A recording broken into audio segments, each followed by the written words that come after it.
All right, guys, we are getting ready to demonstrate round two. I am going to give regressions for each movement. The format's going to be exactly the same, where we're doing 30 seconds of work, 30 seconds of rest, adding a movement each round. We're going to work our way up the mountain and then down the mountain. So Clint and Cameron are going to demonstrate for us. So our first move that we're going to do, we're going to do some shuffle squats in 3, 2, 1, go. So we're getting good squat. So it's a shuffle. It's 1, 2, squat. 1, 2, squat. And remember, if shuffling is a problem for you, the regression for this would just be stepping it out. So we'll step forward and backward and a squat, forward, back, and a squat. Good, guys. Second movement that we are going to do, we're going to be our plank up down. So we want to get in that push-up position. Okay, we want to make sure that our hands are under our shoulders, that our core is nice and tight, and our back is flat. All right, guys, plank up downs. 3, 2, 1, go. Down to those forearms and back up onto their hands.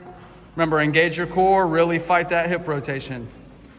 If going up and down in a plank position is a problem, you can just do a static hold. Clint is showing the regression, so he's got his hands under his shoulders, core is active, butt is not up in the air, and back's nice and flat.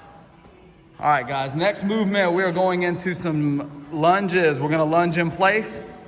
Okay, you can go forward or backward, it doesn't really matter. Lunges in 3, 2, 1, and go.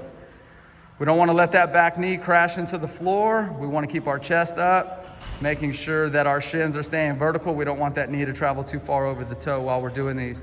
And guys, remember, if going all the way down is a problem for you, that is not the goal of the lunge. You can always limit your depth and scale it in that way.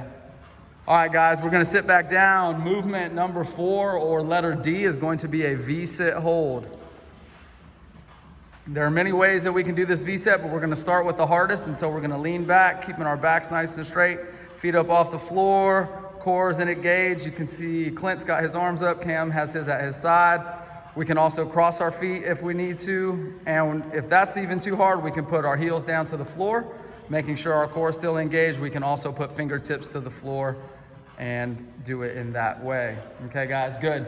Last but not least, we're gonna do plank jacks. So we're gonna flip back over into that push-up position. Once again, stacking hands under our shoulders, core is engaged, back is nice and flat. We're gonna extend those feet behind us. Plank jacks in 3, 2, 1, go. Fighting that hip rotation, keeping a good pace. We're not having our butts too high in the air.